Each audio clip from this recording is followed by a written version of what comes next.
Should be good. Let's go find it. All right, guys, we're starting a brand new series. Things I wish I knew sooner. This one's gonna be putting edition. Let's get right into it. Ball position is going to be key to making a good strike on the golf ball. You don't want that ball to be too much centered or too back in your stance. You actually want that ball to be slightly forward in your stance. One thing that Tiger Woods does, he talks about how he puts the ball on his left eyeball. So he bends over, he gets in his stance, he puts the ball at his left eye, and he drops it. Wherever that ball lands, directly below his eye, is where he puts that golf ball. So when he's lining up, his eyes are directly over the golf ball and it's slightly forward in his stance. The reason you want that to be slightly forward in your stance is because you actually want to be hit slightly up on the golf ball through impact to get that ball rolling smoothly. So let me show you a few. You want to be able to hit slightly up on that ball, getting it to start rolling more smoothly. So ball position is going to be key. All right, so we're talking about keeping your head still and your body quiet throughout your putting stroke. One of the pros that's really good at this is Justin Thomas. If you watch him putt, he keeps his head extremely still and his body very quiet throughout his putting stroke. That's how he's able to go on those low rounds, shoot 62 at TPC Sawgrass. Once you get in and you're ready to hit your putt, you get set. Now, you should feel like everything is frozen, but your shoulders and you're rocking at the shoulders, okay? So, keep your head still. You don't want to watch the golf ball. You look at the line, and then as you hit, you keep that head still and the body quiet. And you don't move that head until the ball is 2 or 3 feet past where you just hit it, and then you can look. Get ready, look at your hole, look at your line, and then hit your putt. Keep your head extremely still and everything else extremely quiet. When it comes to grip pressure, I'm talking about the strength of your grip with your hands on your putter grip. I learned this from Tiger Woods himself. He made a video talking about his grip pressure. He used to grip his putter way too tightly, and Butch Harmon actually helped him have a softer grip or a less of a grip pressure on his putter, and it changed his career. So Tiger Woods says he's about a 6 out of a 10 grip pressure on his putter. So if you're gripping too tightly, you really get really rigid. These forearms get really tight and you can't really get really nice smooth stroke. All right, you get really rigid and you're very mechanical. You don't want to do that. Putting is all about feel. You want to be able to feel those fingertips on the putter grip. So mine, again, I'd probably say is even less than a 6 when I'm putting well. I get down here and again, it's very loose. I would say my right hand is actually a little more firm on the grip than my left hand. And then when I hit a putt, I'm really feeling the weight of the club head in my hands, all right? You don't want to grip too tightly. That's when you get really rigid and you're not going to putt well. So loosen that grip pressure and promise you it's going to make you make more putts.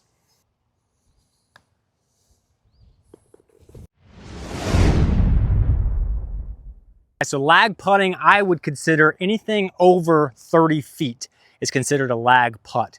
Anything under 30 feet, 25 feet or so, you have a chance, your chances of making that are a lot better. 30 feet and out is when you're just trying to get within, I would say, a 3-foot circle around the hole. The biggest thing is play more break. That way the ball is always breaking towards the hole and it's making your putt shorter and shorter. If you don't play enough break, the ball is going to be breaking away from the hole, and that is going to make the second putt a lot longer. So play a little bit more break than you anticipate. Also, speed is obviously key. Get your line, trust it, and then concentrate on speed. Get your speed, make sure you get the ball to the hole. You miss 100% of the putts, you don't get to the hole. So make sure you get the ball to the hole and play just a little more break. Let's hit a few putts and I'll show you how. So we've got about a 45-foot putt. In my head, I'm always thinking 10% is the circle around the hole that I want to get. So 4.5 feet or so is where I want to get within on a lag putt. If you got a 50-footer, 10%, that's a 5-foot circle. If it's a 30-footer, it's a 3-foot circle. 10% rule is a great thing to have in your head. That way you can not be so hard on yourself. Lag putting is one of the most difficult things to master. Let's hit a couple on this 45 footer and see if we can get within that 4.5 foot range.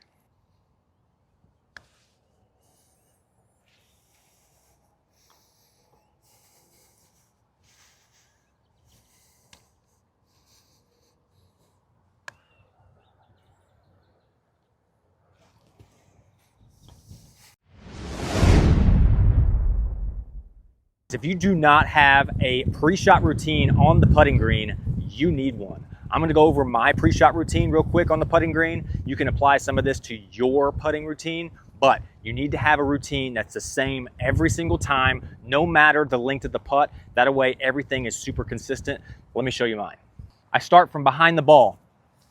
I'll get down, I read my putt. Then what I do is I walk around and I'm looking between the ball and the hole at my line to see, one, is there any pitch marks? Two, is there any like little small pebbles or bugs or anything that's gonna knock my ball off line? Also, I'm looking to see if I can see the grain, see it change color as far as a light green or a darker green. Then I get behind the hole and I do the same thing. I read the putt, making sure confirmation that I see the same thing from this side that I saw from that side.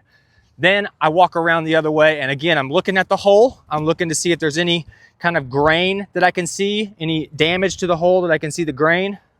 And then I'm walking back, again, looking to see if there's anything on my line. And then once I get back to my ball, I confirm that if I'm gonna use a line on my ball, that it's lined up where I want it to. And if I'm not, the white of the golf ball is up. I pick my line, I get behind it, I pick my line, I'm gonna step in, I'll line it up, I get set, I look at the hole. I'm looking for depth perception wise. I'm looking to get this feel of the putt. A little downhill here. Make sure my hands are in a good spot, and then I hit the putt. Started off pretty good line. A little bit too much pace for that line, but make sure you have a pre-shot routine on the putting green. I highly, highly suggest it. It'll help you make more putts. Strike point, how you want to hit the golf ball when you're hitting your putt. You actually want to have the middle of the golf ball hit on a slightward upward angle. You don't want to be too low. If your putter head is directly on the ground and you're hitting here, it's going to cause backspin as it comes off, and it's not going to get the right speed you want, and it's going to bounce a little more. By hitting the more middle of the golf ball on a slightward upward angle, it's going to get that ball rolling more forward, and that way the ball rolls more smoothly. Your speed's going to be much more consistent, and you're going to get the roll you want on your putts. So I want to show you a great drill to help you with this. All you need is a golf tee, all right? Put your golf tee into the ground and have it slightly above ground level. Then I want you to put your golf ball directly in front of that. As you line up, you want to miss that tee. If you miss the tee, you've hit a good putt. However, if you hit the tee on your putt, you don't want to hit that tee. That means you're hitting down on the golf ball. You want to hit up on the golf ball and miss that tee completely. That way, you get the ball rolling like it should. So we got about a 10-footer here, and I'm going to talk to you about how important it is to get your line, get set, and then completely forget about your line and only concentrate on speed. This is a slight uphill right to left putt. I'm going to play it about a ball outside right. I'm going to get set, and then my line should not be an issue anymore. I should just trust my stroke and then concentrate solely on speed. Don't get too locked in on looking down at the ball and the line on your putter. You won't concentrate enough on speed. You want to concentrate more on that golf hole than anything else on the putting green. You want to shoot a free throw. You're not looking at the basketball to shoot your free throw. You're looking at the hoop, and that helps with your depth perception. So same thing goes for putting. I want you to get lined up, and I want you to look at that hole while you're getting set, and then keep your head still and hit the putt. Let me show you. I've got this one about a ball outside right. I'm going to get my putter lined up to where I want it to be, get my feet set, and now the line is completely out of my mind. I'm trusting my putter and my putter stroke. Now I'm concentrating on speed. I want to look at that hole, get the depth perception on how hard I want to hit this. Last thing I'm thinking is, it's uphill, give it a little extra. Make sure to concentrate more on speed than anything else on the putting green. Uphill and downhill putts and how that affects your break of your putt. Let's get right into it. All right, guys, we got about two 10-footers here. I've got one that's uphill and one that's downhill. I'm going to show you how an uphill putt is going to break less and a downhill putt is going to break more. Let me show you exactly what I'm talking about. This one up the hill should be just outside the left edge. And then let's go over here to the downhill putt. And now I'm going to put it just outside the right edge and show you how this one's probably going to break below the hole. Obviously, you got to hit this one a little softer. As you can tell, that one broke a lot more. So downhill putts play more break than you would on an uphill putt and a level putt. Uphill, less break. Downhill, more break. All right, guys, we've got a downhill putt here. It's not a super downhill putt, but in case you're out there and you've got a really downhill, down grain putt that's super slippery and you got to just barely tap it, there is a secret that the pros know where you can line the ball up off the toe of your club, and instead of getting that nice crisp contact in the center of the club face, by hitting it off the toe, it deadens that strike and it comes off much, much softer. Let me show you. So first of all, I'm going to hit a putt right off the center of this, and it comes out pretty hot. Now let's hit the same putt, and I'm gonna line it up right off the toe like you can see here. All right, when I make this strike, it's going to deaden the golf ball and it's not going to come off as hot. As you can see, it didn't even make it to the hole. Next time you have one of those slippery downhill putts, downhill, down grain, and you need to just barely tap it to get it going, try lining it up off the toe, get that dead strike on the golf ball, and watch how it's much, much easier to hit those putts. We're going to talk about reading the grain first off. Reading the grain is actually super simple when you know how to do it. Think about when you go out and you watch the pros and they've got the stripes on the fairway, right? You see one is like a lighter green and one is a darker green. The lighter green is when the mower was going away from you and therefore the blades of grass are folded away from you. And if the darker green, that means the mower was going towards you and those blades of grass are bent towards you. That's the same thing when it comes to a putting green. When you see a shiny light green color, that means the blades of grass are laying down away from you. A ball is going to roll over something like this much quicker than it will roll over something like this. It's going to hit those blades of grass and it's going to slow it down. So down grain much, much quicker. Into the grain is going to be much, much slower. Let me show you exactly what I'm talking about. You can see this green is nice and light green, but as I make my way, you can see it start to shift and turn to a darker green looking at this way. And that means that now if we were to putt going this way, it is going to be into the grain, where if we were to putt going this way where it's nice and shiny, this is down grain. Another thing you can do is you can read the hole. You'll see pros and players come up and look at the hole. You can see there's a damaged portion right over here. That means the grain is going towards that damaged part of the hole. That means the grain is laying this way. That means balls are coming in and they're hitting this portion of the cup when they go in the hole. All right, so you can look at the hole, and if there's a damaged portion, that means that the ball is going that way, and that means the grain is going towards that damaged area. The grain can also be side to side. So let's talk about how it's going to affect the break of your putt if that's the case. If you have a right to left putt and you read the grain going right to left also, that putt is going to break more. Therefore, you're going to have to aim a little bit farther out and play more break. But on the flip side, if you have a right to left putt and you have the grain going left to right, that putt is not going to break as much, and therefore you need to play less break because that grain is actually going to hold that putt up. Be sure to pay attention to the grain. It doesn't have to be into or down grain.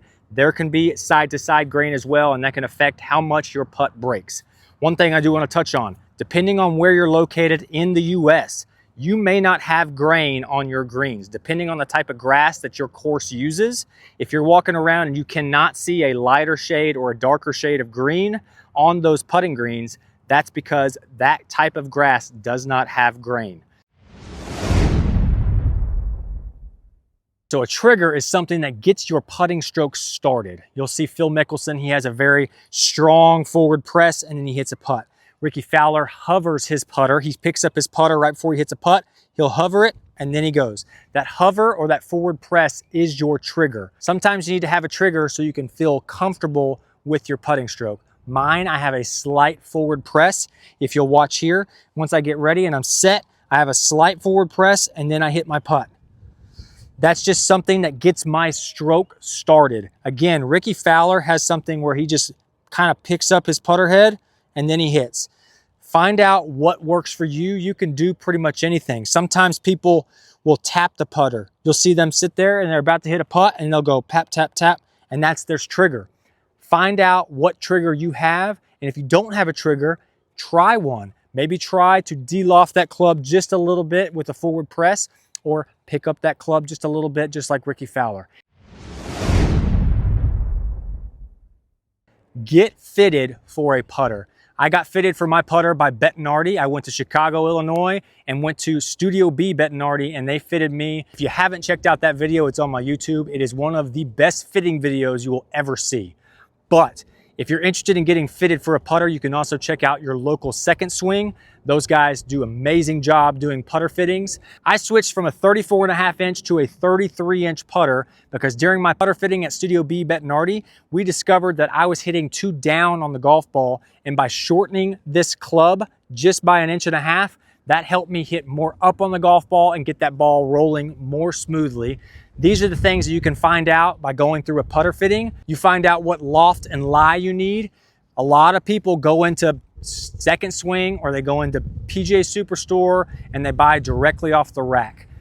I promise you, chances are 99 out of 100, you are not in those standard specs that you bought off the rack. Go get fitted for a putter. I promise you, it can make all the difference on the putting green and therefore all the difference with your scores.